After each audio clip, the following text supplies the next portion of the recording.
जैसे होता है ना कि आज मैं 6 घंटे पढूं, आध घंटे पढूं, या एक गोल सेट किया है। बस मैं अभी तक 4 बजे कभी नहीं उठी, मैं बस फाकी मार रही थी उस टाइम पे। परिवर्तन ही हमारे जीवन का आधार होता है। तो मैं तैयारी 4.0 के लिए दोनों में ही पूछा गया है, और 20 वाला 30 art of teaching, other skill 20 notes खुद का। फर्स्ट कोई भी थ्योरी बुक नहीं लिया। खासियत बात ये है का ये। Hi, welcome back to my channel. मैं हूँ लीशा और मैं स्वागत करती हूँ आप सभी का मेरे चैनल पे। सो कैसे हैं आप लोग?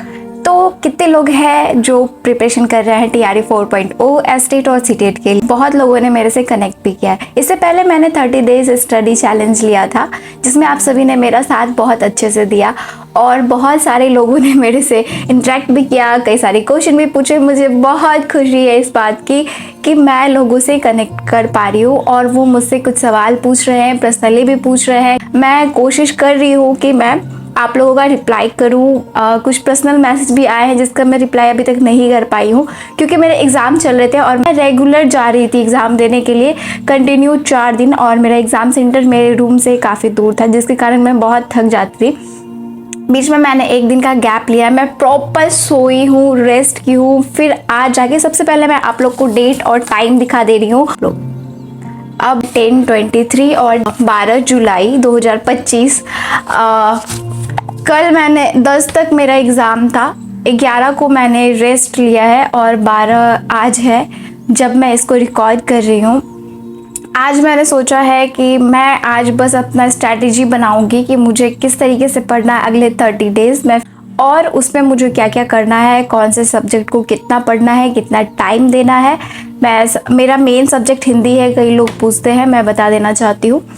और जो बाकी के पेपर है वो तो सभी के सेम होते हैं। एक जो हमारा मेन पेपर होता है वो अलग होता है। तो मेन पेपर के आप लोग खुद अपने से प्रिपरेशन कर सकते हैं। जैसे मेरा हिंदी है तो जो लोग हिंदी के हैं उनको बेनिफिट मिलेगा ही मिलेगा। बाकी और सब्जेक्ट का अगर आप देखना चाहते हैं तो उसके लिए आप यहाँ रुक सकते हैं। तो मैं आज पूरा स्ट्रैटेजी रेडी कर लूँगी, मुझे कितने देर क्या पढ़ना है, कैसे पढ़ना है, किस तरीके से पढ़ना है, मुझे कब उठना है। हाँ, ये है कि मैं टाइमिंग फिक्स नहीं कर पाऊँगी। जैसे होता है ना कि आज मैं 6 घंटे पढूं, आध घंटे पढूं या 10 घंटे पढूं, तो ये चीज़ मेरे से नहीं हो पाएगा। हाँ, मैंने एक गोल सेट किया है बस कि मैं 4 बजे उठूँगी, चाहे जो हो जाए। इससे पहले 4 बजे कभी नहीं उठी हूँ। अगर उठी भी हूँ तो बस ट्रेन पकड़ने के लिए उठी होगी। हाँ, अगर 5 बजे का ट्रेन है या 6 बजे का ट्रेन है तो हाँ, मुझे अब 4 बजे उठ के वहाँ पहुँचना है। मैंने कभी अपने लाइफ में पढ़ने के लिए 4 बजे उठी भी हूँ तो मुझे पता है कि मैं पढ़ी नहीं हूँ। ईमानदारी से कह रही हूँ, मैं बस फाकी मार रही थी उस टाइम पे, क्योंकि मेरे से नहीं हो पाता। बट मैं कोशिश करूँगी, क्योंकि वो कहते हैं ना, परिवर्तन ही हमारे जीवन का आधार होता है। तो मैं इस फॉर्मूला को अपने जीवन पे अप्लाई करना चाहती हूँ। मे भी कहीं कुछ अच्छा हो जाए और मेरा प्रिपरेशन अच्छा चल जाए तो ये काफ़ी अच्छा होगा मेरे लिए। मैं सुबह उठने भी लगूंगी और साथ साथ मेरी प्रिपरेशन भी सही हो जाएगी। क्योंकि मैंने जो ये 30 डेज चैलेंज लिया था तो मैंने उसे सीखा कि अगर मैं सुबह पढ़ाई करने बैठ जा रही थी, जैसे उठ के 6-7 बजे तक अगर पढ़ने बैठ जा रही थी, तो प्रॉपर वे में मेरा पढ़ाई हो रहा था। क्योंकि शाम के टाइम जाते जाते क्या होता है ना, हमारा माइंड बहुत बोरिंग सा फील करने लगता है। और जैसा कि मैं खाना बना के रह रही हूँ तो शाम होते होते थोड़ा लेंदी सा आलसीपन आ जाता है। और वही अगर आप कंटिन्यू सुबह से अगर आप पढ़ लेते हो, जैसे मान के चलो आप 4 बजे उठ रहे हो, 5 बजे से आप अपना पढ़ाई स्टार्ट कर रहे हो, बीच में थोड़ा बहुत गैप हुआ नाश्ता खाने का, चलो, और खाने के बाद जो नींद आती है ना, तो उसके बाद क्या होता है ना कि हम भूल जाते हैं कि मतलब एकदम नशा सा चढ़ जाता है और हम सो जाते हैं, जिसमें हमारा टाइम चला जाता है। ऐसे मैं कोशिश करती हूँ कि टाइमर लगा के नैप ले लूँ 20-25 या 30 मिनट का। बट बॉडी फिर रेस्ट मांगने लगता है बहुत ज़्यादा, तो मुझे लगता है कि उसमें मेरा टाइम इनबैलेंस हो जाता है। तो मैं कोशिश करूँगी 4 बजे उठने का, देखते हैं अब क्या हो पाता है। तो चलिए, आज हम अपने स्ट्रैटेजी को इस ब्लॉग में देखेंगे, क्या क्या करना है। आप लोग एक्साइटेड है या नहीं प्लीज़ बताइएगा। और हाँ, सबसे इम्पोर्टेंट बात, सिर्फ आप लोग नहीं मत कीजिए, मुझे सजेस्ट भी कीजिए कि मुझे क्या करना चाहिए। मुझे या अगर मैं कोई टॉपिक आप लोग को जैसे वॉइस ओवर करती हूँ तो मैं भी कुछ अगर गलत बता दे रही हूँ कभी तो आप लोग मुझे टोक भी सकते हैं कि नहीं, यहाँ पे ये गलत कहा आपने। अगर मैं सही बोल रही हूँ तब तो कोई बात नहीं है। और अगर कुछ प्रिपरेशन मैं कर रही हूँ, अगर आप लोग को लगता है कि उसको और बेटर किया जा सकता है तो वो भी आप प्लीज़ मुझे सजेस्ट कर सकते हैं। तो चलिए मिलते हैं अब ब्लॉग में।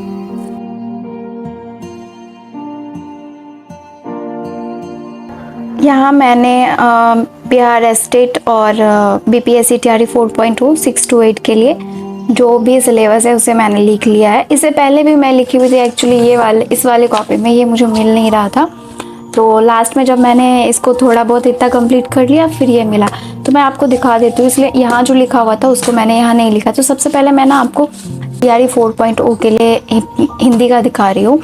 इसमें सबसे पहले तो संपूर्ण साहित्य पूछा जाता है जो 80 मार्क्स का होता है। टीआरई आपका 80 मार्क्स का होता है, आपका जो मेन पेपर होता है, और एस्टेट आपका 100 मार्क्स का होता है। ठीक है, तो इसको ध्यान में रखिएगा क्योंकि मुझे भी इसमें बहुत ज़्यादा कन्फ्यूज़न हो रहा था।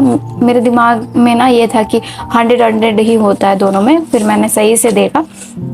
तो एक चीज़ बेनिफिशियल ये है हमारे लिए कि व्याकरण दोनों में ही पूछा गया है।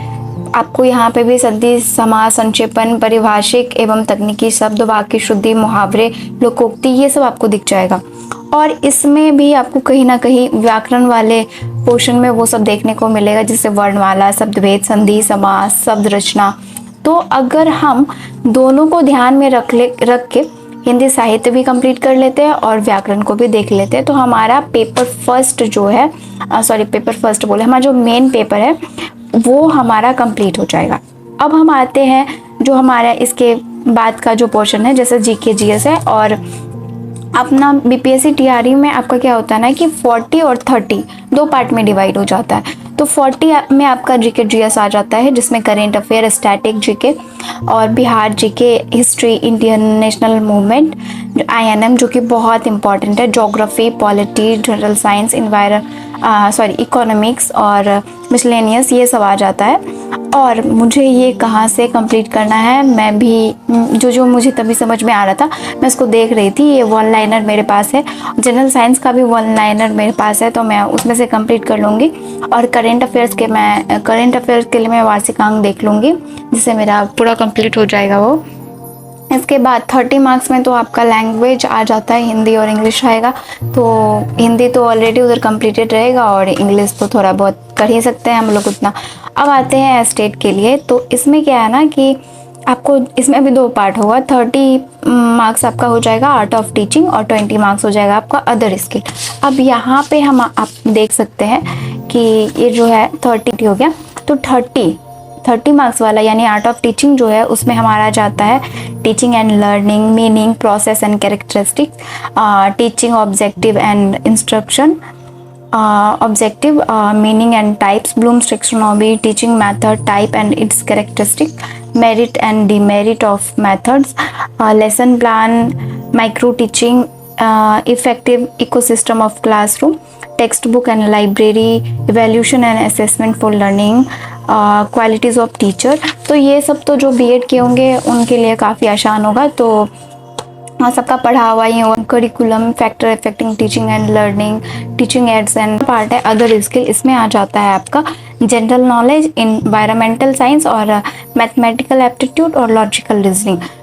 बिना टाइम वेस्ट किए हम बढ़ते हैं अपने जो बुक है और जो मटेरियल है उसके ऊपर। तो सबसे पहले तो मैंने आपको दिखाई दिया कि मेरे पास सिलेबस अच्छा से लिखा हुआ है।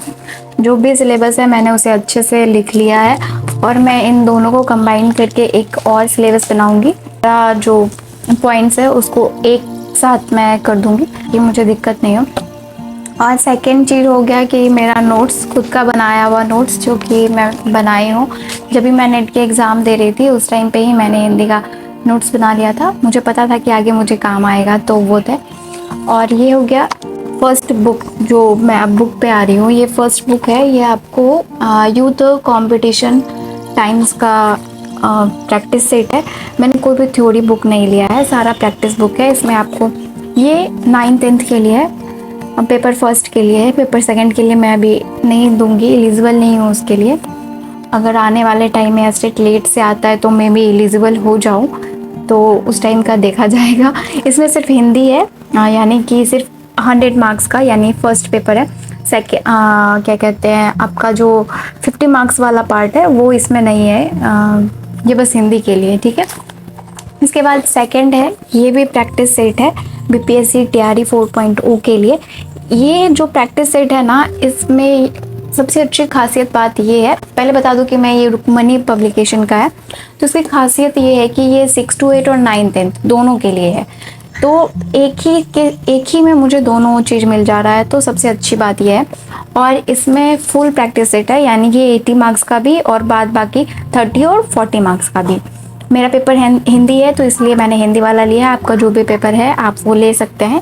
18 प्रैक्टिस सेट इसमें दिया गया है, साथ साथ जितने भी प्रीवियस एग्ज़ाम हुए हैं, री एग्ज़ाम हुए हैं, उन सभी का कलेक्शन मुझे यहीं पे मिल जाता है। ये हो गया। थर्ड बुक जो मेरे पास है वो ये सामान्य हिंदी है, जो कि स्पीडी का है। अरे बारिश स्टार्ट हो गई है यार। खैर कोई नहीं, ये स्पीडी का है और ये किसी भी कंपटीशन के लिए है। और ये भी मतलब ऑब्जेक्टिव टाइप ही है, सारा इसमें ऑब्जेक्टिव टाइप ही क्वेश्चंस है। तो एक बुक ये हो गया। करंट अफेयर के लिए मैंने कुछ दिन पहले जब मैं लास्ट एग्ज़ाम दे के आई हूँ, यानी 10 तारीख को मैंने ये ख़रीदा है, वार्षिकांक 2025 का स्पीडी का। इससे तो हर कोई वाकिफ़ होंगे, मुझे इसके बारे में डिटेल लगता नहीं है कि बताना चाहिए, सभी इसको जानते होंगे।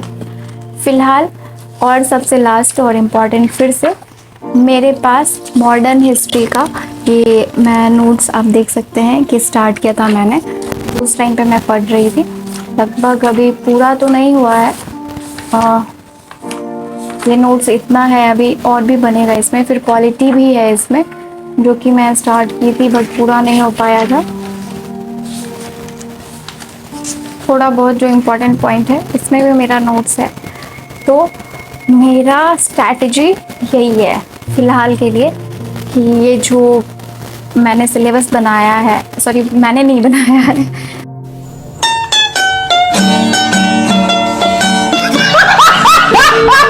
मैंने जो सिलेबस लिखा है उसके अकॉर्डिंग मैं कल से वर्क करूंगी और मैं कोशिश करूंगी कि मैं 4 बजे उठ जाऊँ। बुक लिस्ट आपको मैंने दिखा दिया, इसके अलावा मैं कुछ भी फॉलो नहीं कर रही हूँ। यूट्यूब देख रही हूँ, फ्री मटेरियल देख रही हूँ, और मैंने कौन सा क्लासेस लिया है मैं इसके बारे में आप लोगों को बाद में बताऊँगी। फ़िलहाल तो अभी के लिए इतना ही, क्योंकि मुझे बहुत गर्मी लग रही है। आप सब देख सकते हैं, मैं भी कैमरा कैच कर रहा है कि नहीं, पसीने से भीग चुकी हूँ। तो अब मेरे से नहीं होगा, थोड़ा मौसम भी अच्छा हो गया तो बाहर जाती हूँ, थोड़ा सा फ्रेश होती हूँ। मिलते हैं कल नए ब्लॉग के साथ, तो एंजॉय कीजिए। आज नहीं, कल से आपको मिलेगा हर डे एक स्टडी ब्लॉग, वो भी पूरा प्रोडक्टिव ब्लॉग रहेगा।